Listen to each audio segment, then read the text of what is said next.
All right, before I get started with this weather update, I want to thank all of you for your compassion, your understanding through this difficult time. I'm showing you some Christmas lights here in Hicksville, some absolutely beautiful Christmas lights here in Hicksville.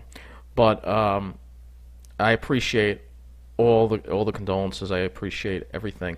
I couldn't ask for better viewers, and I want you to keep watching, and while I took a little bit of a break, I'm coming back. I'm not going to be making as many videos as I used to, but I do want to talk. I want to do this weather update because it is a new year, and we have some annual rainfall totals I want to go over, as well as talking about some of the climate issues that we are facing and some possible solutions to them. So, without further ado, I think we'll get started here. Some more beautiful Christmas lights, but again.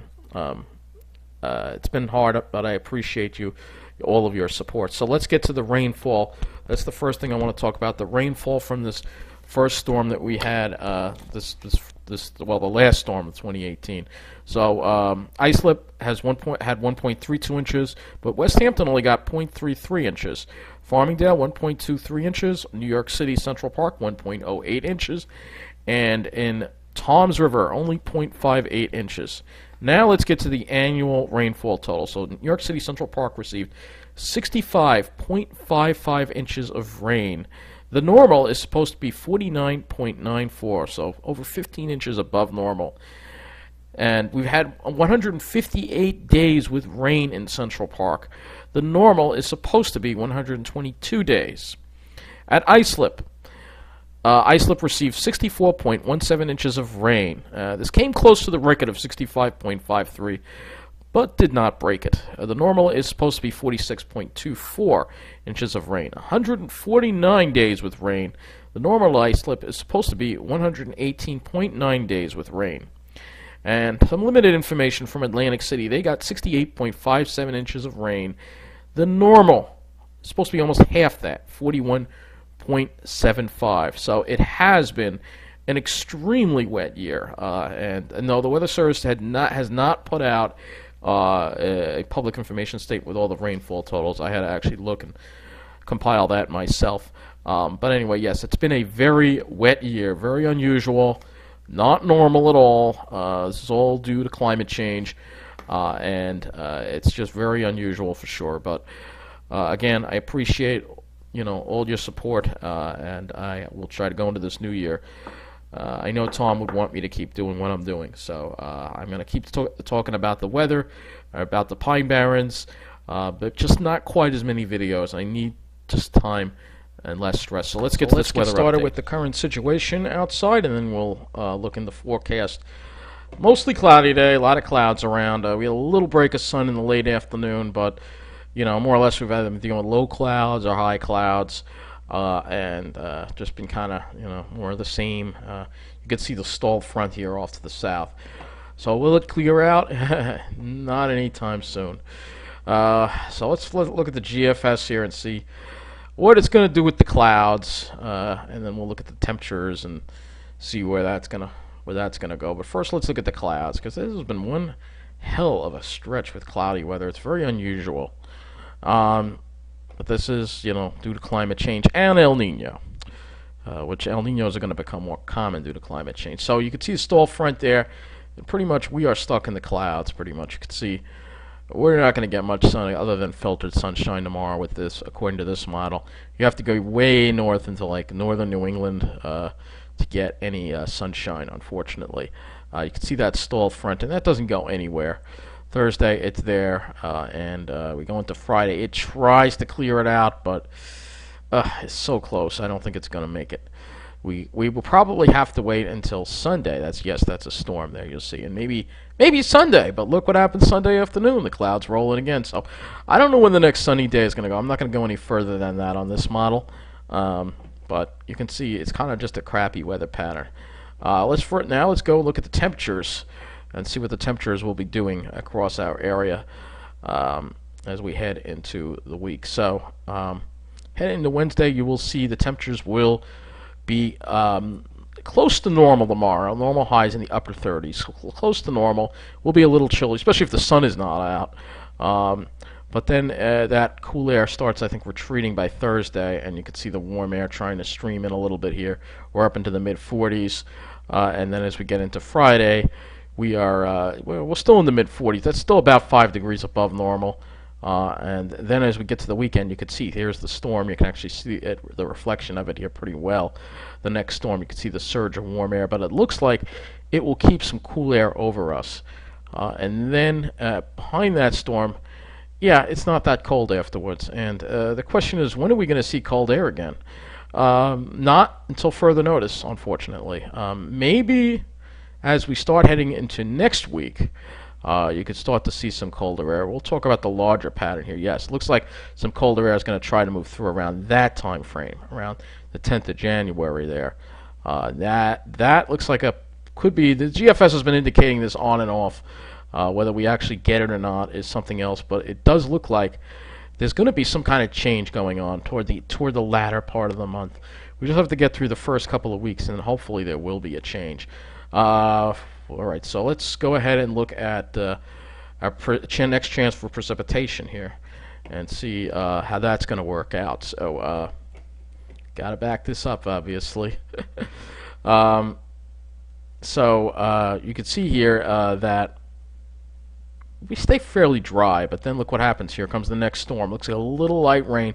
Looks like this one stays to the south, but we will be getting a little light rain Thursday, probably morning into the early afternoon, and then that's out of here. And then the next system for the weekend, that one also looks fairly light because, again, most of the moisture is staying to the south of us, so it'll just be a light rain event. But without much cold air around, I don't think we're going to see much snow out of it. So let's pull things out a little bit here. Let's go look at the CONUS view. And no, I'm not looking at the NAM because I use the NAM mainly for when we're getting closer to a major precipitation event. So you can see here, again, the pattern that we are in. Here you can see there's the storms just keep coming one after another. We try to get some drier air in. We try, but we keep getting stuck with these storms. Here's another one. All right.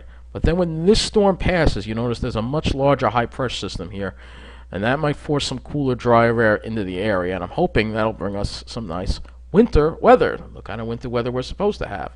And then this here could be a snowstorm, perhaps. Other than the snowfall in November, that free snowfall, we haven't had any snow. And then behind that, you could start to see a trough dip in the east here, and you're starting to see the GFS hinted this a while ago, and then it took it away. Now it's hinting at it again. So I'm hoping we get to see this. And if we go and we look at the temperature anomaly, you'll see that there's cold air over the east as we head to the long range in the period. Well, toward over like after 7 to 10 days, you can see that there is colder air. But in the meantime, for this first week of the new year, we're going to probably be dealing with mostly above normal temperatures. You could see. And lots of clouds, unfortunately. So not great weather, unfortunately. Getting the new year started off with some not so great weather, unfortunately. It's just typical. But again, we hang in there. I think toward next week we should start to see some relief, hopefully, from this dogged pattern that we've been in since for a while now. But the cloudiness is really just. Day after day of cloudy skies is really just getting on my nerves quite a bit. It's not supposed to be like this at all. But hopefully, like I said, in the longer range, hopefully we'll see some changes. Now, I also want to look at the ICON model for a minute. This is another model here that we can use also, that one can use. So this is the 18Z run as well. And you can see, yeah, you got that high to the north, but it's not going to be enough to push that front. It's a weak high. Not going to be enough to push it far south enough that we get sunshine. Not any clear skies anyway. And then you can see that system go by Thursday. And then there's the next system there for the weekend. So, and then after that, the parts, maybe it'll dry out. Maybe it'll dry out. I hope. This pattern is absolutely ridiculous. Alright, so the next part of this weather update, I want to go over the ice, the Arctic sea ice. The sea ice extent, we're going to look at a map of that first. And you can see it's actually fairly close to normal, which is good news. Over here, it looks like it's fairly close to normal, but it is below normal over here. So that is some good news at least, but we're still below normal. This is the problem, especially in the summer when we lose a lot of ice, and it just keeps getting worse. And here's another thing, and there's a lot. It looks like there's decent thickness going on, but you can see it's kind of thin over here. And over here, it's like I said, it's just missing over here. This is a large area that should be covered in ice. It's not. And again, this is all due to climate change, global warming. And, you know, the danger of this is, as this goes away, ice reflects sunlight. So the darker oceans absorb more heat. It creates a feedback cycle, melting more ice. And once we have no ice in the Arctic at all, the ice in the Arctic keeps, it's sort of like an air conditioner. It keeps the planet from going off the deep end. Once there's no ice here in the summer, we're going to go off the deep end. All right, with climate change, it's just going to rapidly get out of control very quick. All right, so just keep that in mind. Anyway, I want to look at earthnullschool.net, and we're going to look at some ocean conditions here. We're going to look at some ocean conditions. So let's go ahead and look at the sea surface temperature anomaly. This is the anomaly, and you can see here the problem lies in, well, let me get this out of the way here. This is the problem. Look at all this above normal ocean water. The oceans are warmer, and they're absorbing a lot of heat. And you can clearly see the El Nino here. This El Nino is raging. Look at how hot some of these waters are in the Pacific. This is an El Nino. This is when the water temperatures in this area are above normal. El Niño is when they're below normal. But more and more due to climate change, we're seeing more and more El Niños, where the water, you have this stretch of water that's much warmer than normal. And this affects the weather patterns. And this is part of the reason why we haven't had any cold. Look at some of this boiling hot water across off. Look at all this boiling hot water. It's just boiling. There's some of this water off Japan that's 13.3, no, I'm sorry, 6.4 degrees Celsius above normal. That's like 12 degrees Fahrenheit above normal. It's insane. That's insane. Can you find any area where the water is that much below normal? No. Maybe there's an area that's 2 degrees Celsius below normal, but by and large, when you look at this picture, you see that there's a lot more warmer than normal water. Here's some more off south of Alaska. Look at this. 3 degrees Celsius above normal. I think some of it's a little high. 3.7 degrees Celsius above normal. 3.7. I'll move it over here so you can see this little thing here. It's 3.7 degrees above normal here. That's raging, but not quite as high as this bright stuff here. 5.5. This area here. 8.9 degrees Celsius above normal. That's like 15 degrees Fahrenheit above normal. Ocean water. The oceans are boiling. And this is why we're seeing these crazy weather that we are. And look at this patch of anomalous water off the east coast here. Look at this. Same thing, 9.9 degrees. Oh my God, that's 9.9 degrees Celsius above normal. That is almost 10 degrees. No, that is almost 18 degrees Fahrenheit above normal. This is insane. This is insane. We should really be very worried about this. And what happens is this heat is getting moved up into the Arctic, and this erodes the ice. And this is the problem we are facing here. So yes, this is a climate emergency. And that's why I had to come back and get back to these weather updates, because it's important that you know how serious the situation is with this planet, and that we are in an emergency, and we are not only should we be immediately cutting back on the use of fossil fuels, but we need to, like I said, find ways to actively reduce the amount of solar radiation that's reaching this Earth's surface to slow climate change. We need to mimic some big volcano eruptions. I'm going to actually go, well, let me just go to sea surface temperature so you can actually see some of the sea surface temperatures too. Show you that too. So you can see that warm patch of water off the east coast. I want to show you this because this is really just crazy. Look at how far north this water is. And this water is 23 degrees, 0.5 degrees Celsius. Water temperature's in the 70s. Look at how far north we are. off Newfoundland. This is insanity. All right, so you see how this warmth is getting moved into the Arctic, and this is why your ice sheets are starting to erode away. And the oceans are absorbing all this heat. And this is what's going on. So this is a really serious situation. And I want to explain to you what I think we need to do to stop climate change and how I believe we definitely have the technology to do it. Not only do we need to phase out fossil fuels, but I want to actually take you next to a page about Mount Tambora. All right, so the last part of this weather update, I just want to talk about the 1815 eruption of Mount Tambora, all right? And it was the most powerful in recorded history, VEI of 7, all right? So it was very powerful, all right? And it basically, what happened was, and I'm just going to go here, disruption of global temperatures, all right? During the Northern Hemisphere summer of 1816, global temperatures cooled by 0.53 Celsius. That's almost a degree Fahrenheit. That's still not. That's not a lot when you take a look at how much it's gone up already due to climate change. But this very significant cooling, directly or indirectly, all right, because there were a lot of crop failures, but there are going to be a lot more people dying if we don't stop climate change. The eruption of Mount Tambora was the most significant cause of this climate anomaly.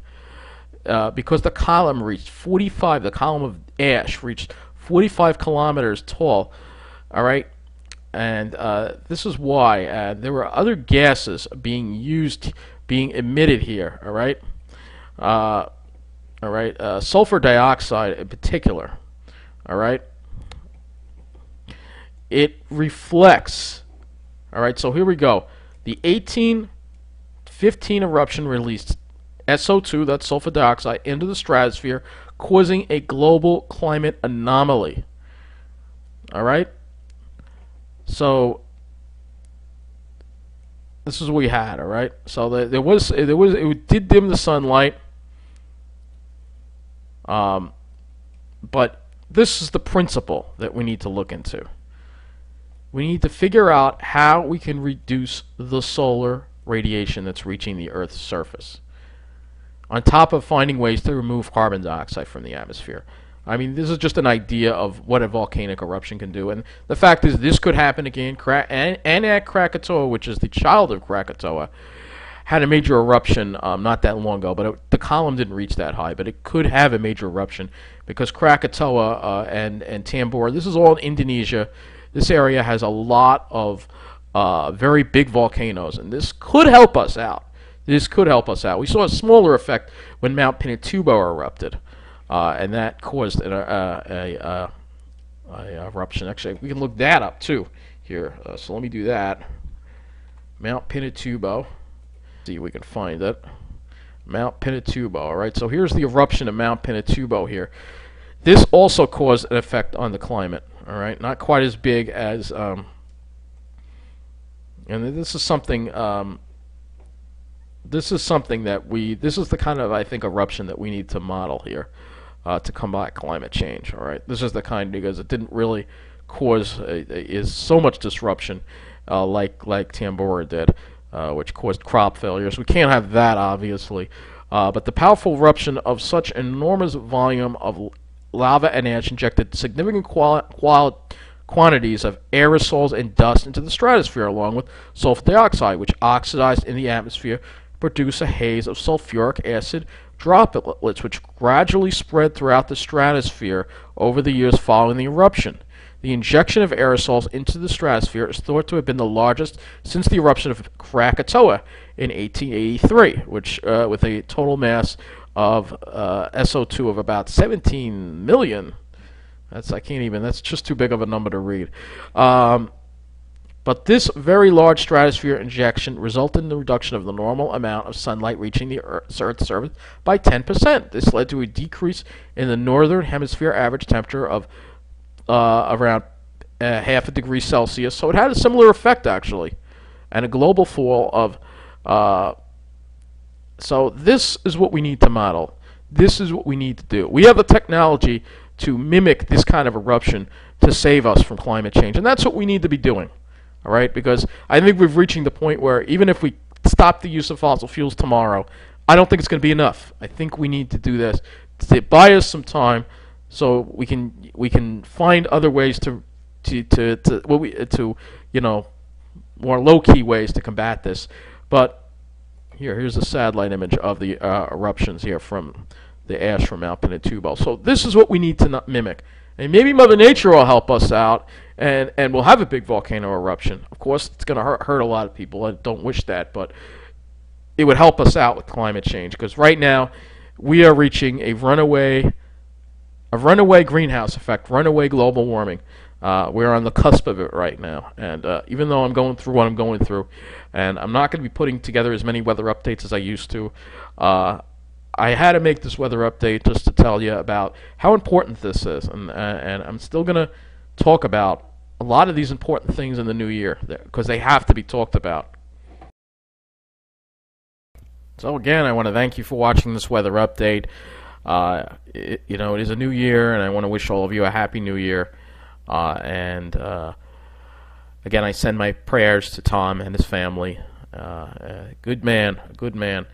But anyway, this year we got to keep talking about the Pine Barrens. We got to keep talking about the climate. We got to keep talking about the weather. And while I'm not going to do quite as many videos as I did in 2018, and there won't be any of these controversial subjects discussed anymore, I'm not going to stop talking about the Pine Barrens and how important it is to protect them. And I'm not going to stop talking about climate change, because climate change can destroy all this. If we don't get cold enough winters, all of this you see right here, all these beautiful trees, will be ravaged by southern pine beetles.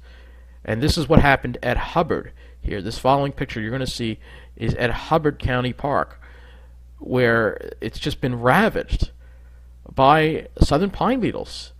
And this is what we could get. This is what we could deal with because of climate change. All right? Because these are called southern pine beetles. They're not supposed to be here. They're not getting killed off because the winter is not cold enough. And this is what happens when we don't get cold weather in the winter.